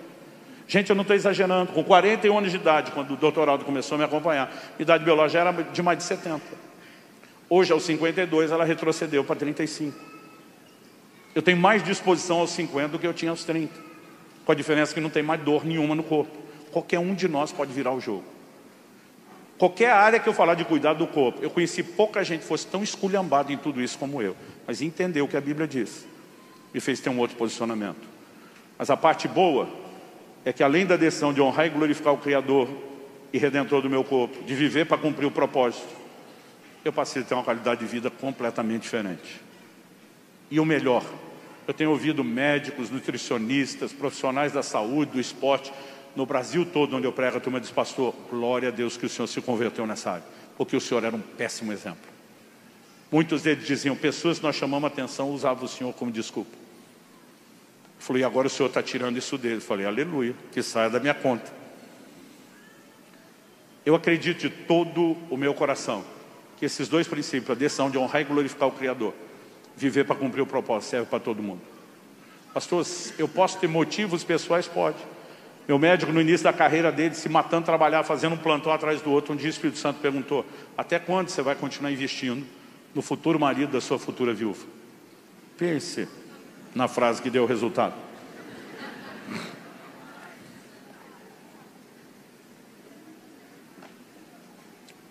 Pastor, o senhor tem algum motivo? Eu tenho. Quando eu estava enroscado nos 126 quilos, o irmão da igreja falou, pastor, o senhor cogitaria fazer uma bariátrica para resolver o resto? Eu falei, não só cogitaria, estou orando por isso. Aí ele chega para mim e fala assim, já ouviu falar do doutor fulano de tal? Era o bambambam da nossa cidade na época. Procedimento inovador e a gente do Brasil todo. Eu falei, já. O que eu acho de fazer com ele? Eu falei, tá maluco, filho? Ali é só no particular. Eu não tenho dinheiro nem para consulta, o que dizer a cirurgia. Ele falou, se eu falar, o senhor pode fazer de graça? Eu falei, pegadinha. Ele falou, não. Eu sou conhecido do médico, fui falar com ele. Convenci esse médico que nos próximos anos o senhor será um conferencista mais conhecido do que é. Perguntei se ele não queria te usar de garoto propaganda. Ele topou. Pré-cirúrgico, cirúrgico, pós-cirúrgico, tudo de graça. Acompanhamento do médico, psicológico, nutricional, remédio, tudo 0,800 na faixa. Falei, vou ter que pregar usando a camisa do patrocinador? Ele falou, não. Onde te perguntarem e o senhor se sentir confortável, responda. Eu, para parecer crente, falei para ele, me deixa orar. E fiz cara de paisagem. Só que a hora que ele saiu, meu Deus! Eu estava te pedindo isso, não teria a menor condição, não fui atrás, caiu no meu colo, só pode ser o senhor, obrigado. Estava agradecendo, nem perguntando para Deus o que ele queria. O Espírito Santo falou comigo, você cogitou ser o garoto propaganda dele, não o meu? Eu levei um susto, falei, estou te entendendo. O cara tem uma bariátrica para vender, o senhor não tem nada para vender. O Espírito Santo falou, para vender não, para entregar sim. for as coisas que eu estou te corrigindo e você ainda nem absorveu, nem mudou o que deveria, não são para parar em você. Parte de uma mensagem que eu estou te confiando. E para poder pregá-la, você tem que ser o primeiro a viver para ter autoridade. Eu só pensava, perdi a bariátrica. Acabei de ganhar, perdi, foi-se. Pastor, o senhor é contra? Não necessariamente, mas eu acho que tinha que ser o último recurso, não o primeiro. Até porque não adianta você resolver só alimentação. Vai ter que aprender a dormir, descansar, vai ter que aprender a se exercitar. Você não vai consertar a sua saúde mexendo numa área só. E eu tive que fazer tudo isso. Então o filho foi 60 quilos embora na raça. Aprendendo a comer menos, aprendendo a comer certo, aprendendo a dormir, aprendendo a exercitar. E eu não posso mais voltar atrás. Cidinho falou, pastor, cuida para não engordar. Eu falei, filho, não tem mais volta. Eu fiz um contrato para o resto da vida com Deus. Eu tenho que sustentar a mensagem. Eu tenho que ter qualidade de vida. Mas eu tenho um quarto e último motivo. Eu termino provocando você a pensar nisso. Deixa eu fazer uma pergunta antes. Quantos aqui são pais? Pais e mães? Próxima pergunta. Se necessário e preciso fosse, você morreria pelos seus filhos? Nunca achei um pai ou uma mãe que dissesse que não. Eu vou te fazer uma pergunta que eu vi um médico fazer um ano atrás, um médico cristão. Por que é que você não vive por eles? Porque alguns de nós estamos dispostos a morrer, mas não estamos garantindo que vão ficar vivos tanto tempo. Não é inteligente. Outro dia um me falou, pastor, daria um rim pelo meu filho. Eu falei, melhor salvar o teu, daqui a pouco tem nada para dar. Porque do jeito que você está se cuidando ou não se cuidando, não vai ter rim mesmo, filho. Meus filhos já eram crescidos quando eu entendi isso. Mas tomei uma decisão pelos meus netos. Eu não tenho memórias com avós. Quando eu nasci, meus avós paternos já eram mortos. Os maternos estavam, como a gente diz aqui no sul, só a capa da gaita. Aquele estado de saúde péssimo, duraram pouco. Tudo que a turma fala sobre avô, na prática eu não sei. O beijo da avó, o abraço do avô, o ambiente da casa, a comida, não tive nada disso. E não culpo ninguém, mas não tive. Só que quando eu ouço as memórias da minha esposa, principalmente com a avó materna, eu acho a coisa mais linda. Então quando meu filho me deu o comunicado, a notícia de que eu entraria para a adolescência, tem avós no recinto aí, os netos são a sobremesa da vida, gente, é um negócio inexplicável. Eu tomei a decisão, falei, eu quero estar lá por eles, e eu quero estar inteiro. E eu tomei a decisão, meus netos não vão me cansar, eu vou cansar eles. Não sabia o que eu estava prometendo na época. Mas eu falei. Quando minha primeira neta nasceu, já tenho 3. Foi na pandemia. Nossos vistos vencidos, sem poder renovar, a gente não podia ir conhecer, porque meu filho morava nos Estados Unidos, quando ela nasceu. E não estava dando para a gente ir, nem para eles ir. Eu só conheci minha neta, Thelma, com 3 meses. Foram os 3 meses mais longos da minha vida esperando encontrá-la. Quando ela veio, eu estava me recuperando de uma cirurgia que eu fiz no joelho, para consertar um problema gerado pelo excesso de peso, para poder me exercitar. Então eu estava de muleta, cadeira de roda. Então a nossa interação foi muito limitada. Poucos dias, eu mal podia, só pegava ela no colo sentada. Ela com 3 meses não fazia muita coisa, mas eu já estava feliz que só. Mas eu descubro que eu só voltaria a ver minha neta 9 meses depois, no aniversário de 1 ano. Meu filho falou, pai, é só agora a hora que a gente voltar para o Brasil. Vocês vão ter que se contentar com o vídeo. Mas aquilo foi um golpe forte. Mas eu pensei, não vou esperar sentado. Fiquei pensando, o que uma criança de 1 ano de idade está fazendo? Olhando as outras, que eu já nem lembrava direito da fase dos meus filhos. Falei, estão começando a andar. Ou estão aprendendo, ou estão naquela fase dos primeiros passos inseguros. Então você não vê pai e mãe dando a mão de lado. Normalmente criança perto de 1 ano, eles colocam na frente, às vezes dá o dedinho ou a mão como apoio e vão andando agachadinho. Quando eu vi aquilo, pensa no vovô que foi fazer agachamento. 9 meses de agachamento. Na festa de aniversário da minha neta, esses dias eu estava falando para alguém, eu falei, eu andei umas 2 horas agachado desse jeito. Minha mulher me corrigiu, falou, quase 3. Ela falou, você foi o assunto da festa. Só que eu descobri que investir 9 meses em algo ia durar pouco. E daqui uns dias ela já estava correndo e ia precisar daquilo. Eu pensei, daqui uns dias ela quer braço, que toda hora quer colo, quer que joga para cima, quer que roda. Dele vovô treinar braço. Eu descobri que não adianta só ter perna e braço. Os bichinhos têm pilha Duracell. Tem que ter fôlego, tem que ter cardio. Meu amigo, até hoje, e eu estou vendo a prole aumentando e dizendo, Deus me ajude. Esses dias minha netinha de 4 anos, gente brincando, ela olha para mim e diz, vovô, cansei. E eu, yes. Mas estou fazendo minha parte. Me permita falar uma última vez, eu não vim julgar você pelo seu passado nem pelo seu presente. Eu só vim te apresentar uma proposta nova de futuro. Se alguém que era tão esculhambado como eu, encontrou a misericórdia de ser orientado, corrigido por Deus, correspondeu e conseguiu mudar. Qualquer um de vocês pode e deve mudar. Vamos ficar em pé para parecer que está acabando? Eu deixo o pastor Theo mais tranquilo. Mas eu disse parecer que está acabando. Agora eu vou falar mais 15 minutos com vocês em pé. Não, estou brincando. Me permita falar uma coisinha a mais aqui? Posso, de verdade? Eu não sei você, mas eu não quero ser o velhinho da cabeça ruim. Eu quero ser o velhinho da cabeça boa. E há muitas coisas que você pode fazer para intencionalmente evitar demência na velhice. Mas não existe nada, de acordo com os neurologistas, que se compare a exercício aeróbico cardiovascular. A irrigação sanguínea produzida no cérebro por esse tipo de exercício tem o poder de gerar neuroneogênese, formação de novos neurônios. Eu descobri isso acidentalmente, porque eu não tenho resposta a estimulante, cafeína, o que for. Posso tomar um litro de café expresso, eu deito e durmo. Mas eu descobri que quando eu fazia cardio à noite, eu não conseguia dormir. E aí, perguntando para os médicos, a turma foi me orientando, explicando, eu comecei a pesquisar e descobri que é fato. A irrigação sanguínea fica muito intensa no cérebro, né? E depois você tem dificuldade até de desligar o pensamento. A criatividade é um negócio impressionante, mas você está protegendo o seu cérebro. Mas eu comecei a estudar muito material dos cientistas da área da longevidade. Cientistas da longevidade, eles estão mapeando no mundo inteiro as maiores concentrações de centenários, gente com mais de 100 anos por metro quadrado. E eles estão chamando esses lugares no mundo de zonas azuis. E eles começaram a estudar cada uma das zonas azuis, quais as características que cada lugar tem, para tentar entender o que leva tanta gente no mesmo lugar a passar os 100 anos de idade. E estão falando de gente terminando bem, gente. Porque quando eu falei, por que morreria antes da sua hora, eu falei que tem hora certa no sentido ideal. Qual a hora certa do sentido ideal? Jó 5:26 diz, em robusta velhice descerás à sepultura, como se recolhe o feixe de trigo no tempo certo. Qual a hora certa de colher o trigo, verde ou maduro? Uma pergunta, verde ou maduro? Onde é que nós estamos maduros? Robusta velhice. Antes disso nós estamos verde. Não é só velhice, robusta velhice. Meu médico diz, mais do que tentar garantir anos de vida, a gente tem que garantir vida em nossos anos lá na frente. E é melhor começar a semear isso já para a sua velhice.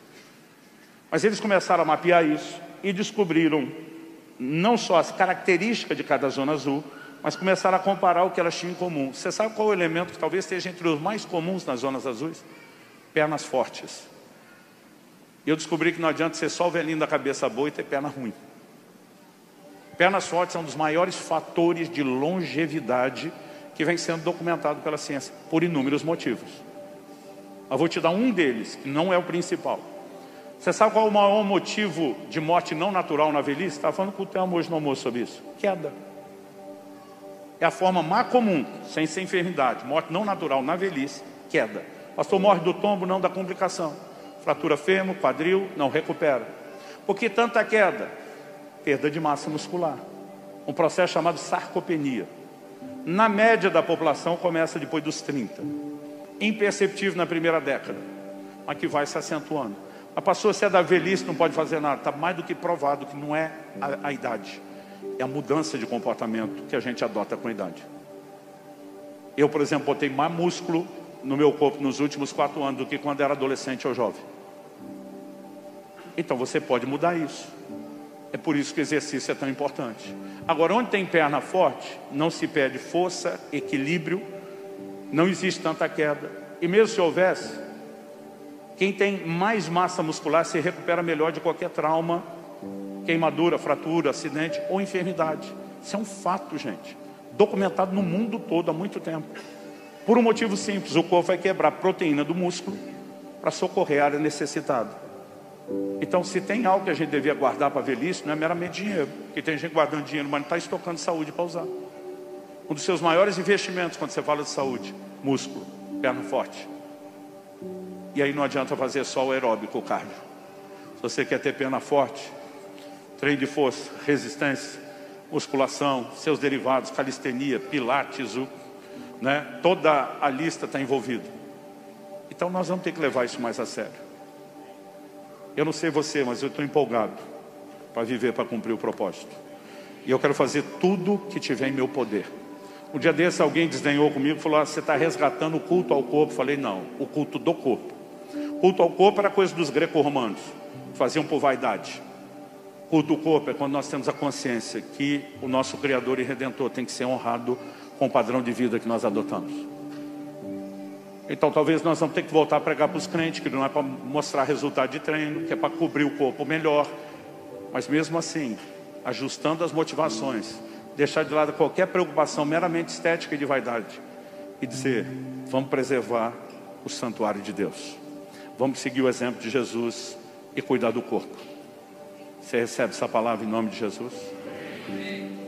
É melhor você subir e tirar esse microfone de mim, senão eu posso ter uma recaída. Eu quero fazer uma oração com vocês, e eu quero terminar te encorajando mais uma vez. Honestamente, eu não gostaria que você apenas levasse os livros. Eu sei que se você levar, já ajudou missões e o ministério. Mas eu, na verdade, quero ajudar você. E para eu conseguir ajudar você, você vai ter que ler. Pastor, eu não leio rápido, leia devagar, mas leia. Um capítulo de cada vez. Quantas vezes for preciso. Porque eu tenho certeza. O que eu trouxe aqui, mas assim, é o resumo da resenha, do extrato do assunto. Nós temos muito material à sua disposição. E eu tenho certeza que isso vai fazer toda a diferença na sua vida. Pai, eu oro pelos meus irmãos e irmãs. E te peço que o Senhor não nos deixe sair desse lugar apenas com informação a ser digerida, nem apenas com mero encorajamento emocional. Nós oramos que essa possa ser uma noite de despertamento, que os olhos do nosso entendimento sejam iluminados para não apenas enxergar com clareza o padrão da doutrina, do plano e do propósito de Deus, mas que cada um de nós, Senhor, possa ser socorrido pela manifestação da Tua graça, pelo auxílio personalizado do Teu Espírito Santo. Até mesmo, ó Deus, na orientação prática que procuraremos com os profissionais de cada área. Nós queremos te pedir: estende a tua mão. Ajuda-nos a de fato mudar mentalidade e dessa forma mudar comportamento. Nós oramos em nome de Jesus e para a glória de Deus. Amém. Já desse alguém perguntou: pastor, depois que o senhor mudou, o senhor sofreu de inconstância? Eu falei: todo mundo sofre. Perde peso, ganha um pouquinho. Começa a dormir, tem umas recaídas, dorme menos. Treina, daqui a pouco diminui a intensidade. Não conheci ninguém que não passasse por isso. Mas eu mudei tanto nos últimos anos que os amigos falam assim para mim: cara, esse negócio virou uma religião para você. Eu falo: não é uma. Eu descobri que é parte da mesma. Mas quando eu olho hoje o padrão de constância e disciplina que eu adotei em todas essas áreas, Deus me fez entender algo na Bíblia. O primeiro capítulo do meu livro é mudança de mente, mas os dois últimos eu trabalho a ideia de que convicção é a base da constância. Então você vai precisar não só refletir mais no assunto para começar a mudar, mas se você quiser alcançar um padrão de constância nas mudanças, tem que entrar num lugar de profunda consciência e convicção. Então medite nessas verdades. Mas eu não posso levar o livro, não é a única fonte. Gaste mais tempo na área, se deixando ser orientado, despertado, né? Você não tem noção de quanto material médico científico meu médico me botou para ler na última década. Pastor, tem que ler tudo. Eu digo: a gente resumiu tudo em 2 para não precisar ler tudo. Mas quanto mais você lê, melhor. E essas não são as únicas fontes. A diferença é que aqui, além de material científico, nós temos orientação bíblica. Você não ia tomar o microfone de mim, meu amigo? Foi um prazer servi-los na mesa do Senhor, do pão sagrado da palavra. Deus abençoe.